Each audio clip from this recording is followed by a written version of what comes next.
വെള്ളാപ്പള്ളി നടേശന്റെ ഒരു പുതിയ പ്രസ്താവന പുറത്തു വന്നിട്ടുണ്ട്. അതിപ്പോൾ നമുക്ക് കേൾക്കാവുന്നതാണ്. ക്രിസ്ത്യാനികള് ബന്ധുക്കോസുകാര് എന്തുമാത്രം ഹിന്ദുക്കളെ കൺവെർട്ട് ചെയ്യുന്നു.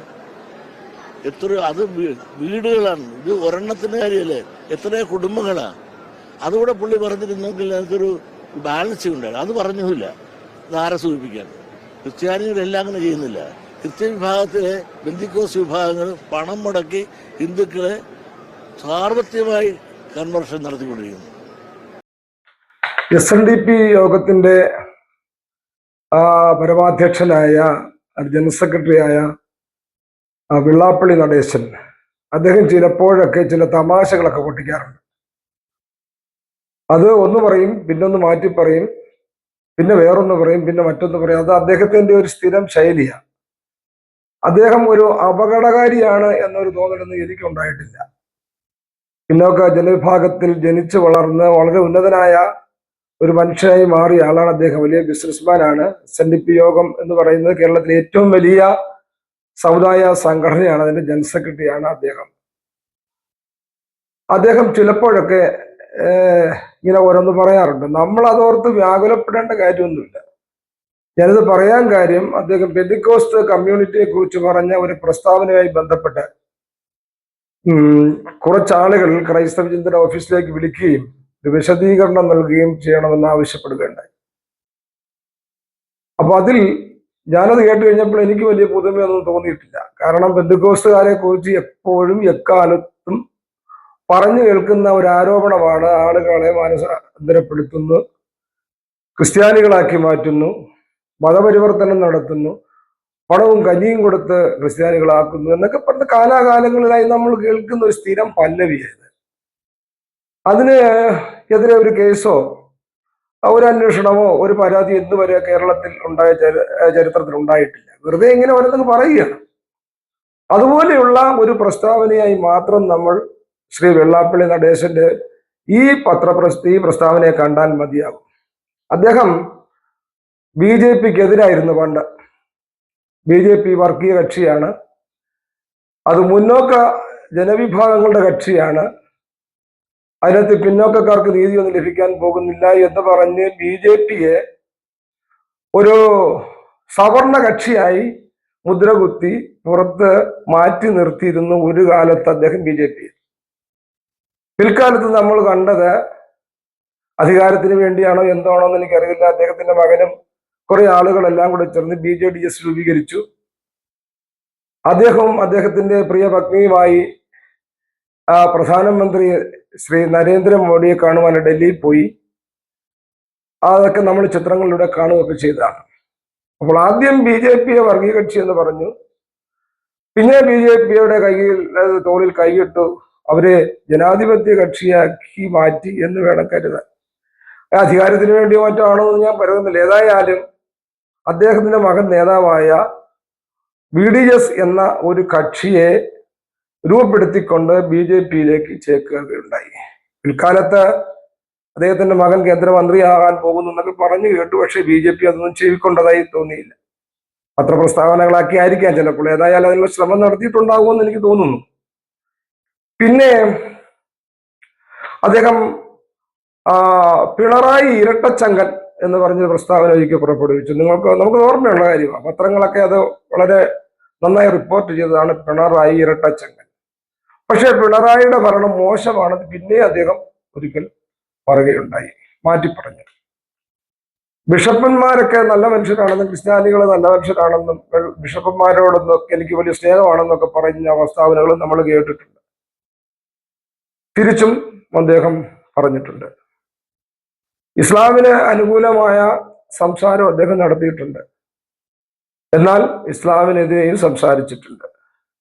അപ്പോൾ ഇദ്ദേഹം പിന്നെ അങ്ങനെ ഇരിക്കുമ്പോഴൊക്കെ ഒരു വെളിപ്പാടുണ്ടാകുക, തിരിച്ചും മറിച്ചും പറയുക ഒക്കെ സ്വാഭാവികമാണ്. ഇതിലൊന്നും ഓർത്ത് വിശ്വാസികളൊന്നും ആശങ്കപ്പെടേണ്ടതില്ല, ആകുലപ്പെടേണ്ടതില്ല, ഒന്നും ചെയ്യേണ്ടതില്ല. അദ്ദേഹത്തിന്റെ ഒരു ശൈലിയാണത്. അദ്ദേഹത്തിന് ഇഷ്ടം തോന്നുമ്പോൾ അവരെ വാനോളം വാഴ്ത്തും, അനിഷ്ടം തോന്നുമ്പോൾ ചവിട്ടി താഴ്ത്താൻ ശ്രമിക്കുന്ന ഒരു രീതി. അദ്ദേഹം ഒരു വലിയ ജനസമൂഹത്തിന്റെ നേതാവായതുകൊണ്ട് അദ്ദേഹത്തിന് എന്തും പറയാം, എന്തും ചെയ്യാം. ആരും ചോദ്യം ചെയ്യാനില്ല എന്ന ഒരു മട്ടിലാണ് അദ്ദേഹത്തിന്റെ പോക്ക്. അത് ഏറെക്കുറെ ശരിയുമാണ്. അദ്ദേഹത്തിനെതിരെ എത്ര കേസുകൾ നമ്മൾ പത്രങ്ങളിൽ കാണുകയും കേൾക്കുകയും ടി വി കേൾക്കുകയൊക്കെ ചെയ്തതാണ്. ഒന്നും എന്തോ സംഭവിച്ചു എന്ന് നമുക്ക് അറിഞ്ഞുകൂടാ. അത് വേറൊരു വശം, അതിലേക്ക് ഞാൻ കിടക്കുന്നില്ല. ഇവിടെ പെന്തിക്കോസ്തുകാർ പണം കൊടുത്ത് ആളുകളെ മതപരിവർത്തനം ചെയ്യിക്കുന്നു, പെന്തിക്കോസ്തുകാരാണ് ചെയ്യുന്നത് കൂടുതൽ എന്നൊക്കെയാണ് അദ്ദേഹം പറയുന്നത്.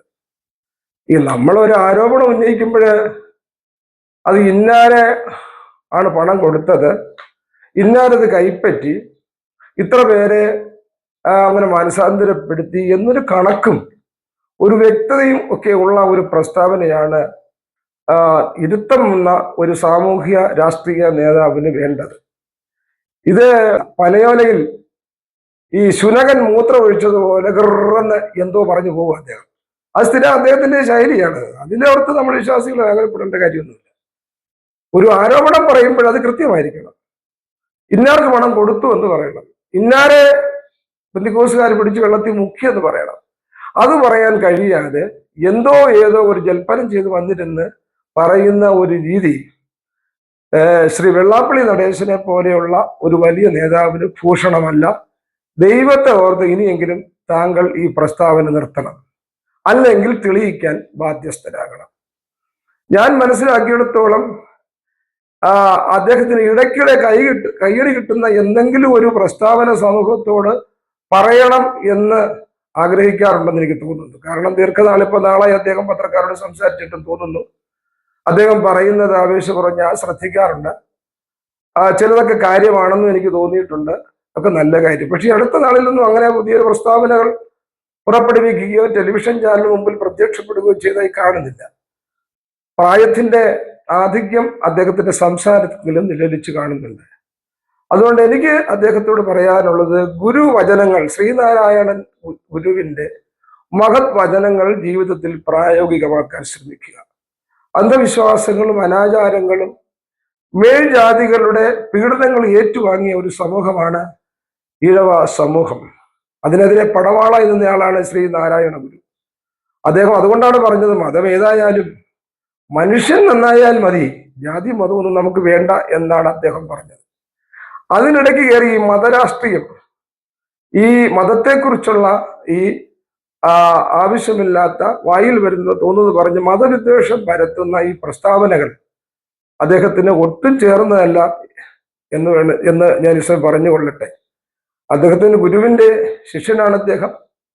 ഗുരു പറഞ്ഞ മഹത് വചനങ്ങൾ പ്രാവർത്തികമാക്കേണ്ടവരാണ് SNDP യോഗവും അതിന്റെ നേതാക്കളും. അവിടെ മതവിദ്വേഷം പരത്തുക, ഗുരു പറഞ്ഞതിന് വിരുദ്ധമായ രീതിയിൽ ജാതി മത വൈരം വളർത്തുന്ന പ്രസ്താവനകൾ പുറപ്പെടുവിക്കുക, ഇതൊന്നും ഒരു ജനകീയനായ കേരളത്തിലെ ഏറ്റവും സമുന്നതനായ ഒരു സാമുദായിക നേതാവ് എന്ന നിലയിൽ അദ്ദേഹത്തിന് ഭൂഷണമല്ല. അദ്ദേഹം നിർത്തണം. പ്രായമൊക്കെ ഇത്ര ആളായിരിക്കുന്നു. ഈ വയസ്സാകാലത്തെങ്കിലും ഒരു ജനസമൂഹത്തെ ദുഷിപ്പിച്ചിട്ട് അവരെ അപകീർത്തിപ്പെടുത്തിയിട്ട് അവരെക്കുറിച്ച് മോശമായ പ്രസ്താവന പുറപ്പെടുവിച്ച് സമൂഹത്തിന്റെ മുമ്പിൽ ചവിട്ടി താഴ്ത്തിയിട്ട് എന്ത് ഗുണം കിട്ടാനാ? ഇനി എത്ര നാളത്തെ മനുഷ്യവാസമാണ് ഭൂമിയിൽ നമുക്കെല്ലാം ഉള്ളത്? എല്ലാവരും പ്രായമായിരിക്കുന്നു. ഇനിയെങ്കിലും ഈ ഒരു സമൂഹത്തെ അടിച്ചാക്ഷേപിക്കുന്ന പ്രസ്താവന അങ്ങ് നിർത്തണം. അവർ മനുഷ്യരാണ്, ഇവിടെ ജീവിച്ചു പൊക്കോട്ടെ. അതല്ല, മതപരിവർത്തനം നടത്തുന്നു എന്ന്, അത് പെന്തിക്കോസ്തുകാർ നടത്തുന്നു എന്ന് അങ്ങയ്ക്ക് ബോധ്യമുണ്ടെങ്കിൽ അദ്ദേഹം ആക്ഷൻ എടുക്കണം. അതിന് നിയമത്തിന്റെ വഴി തേടണം.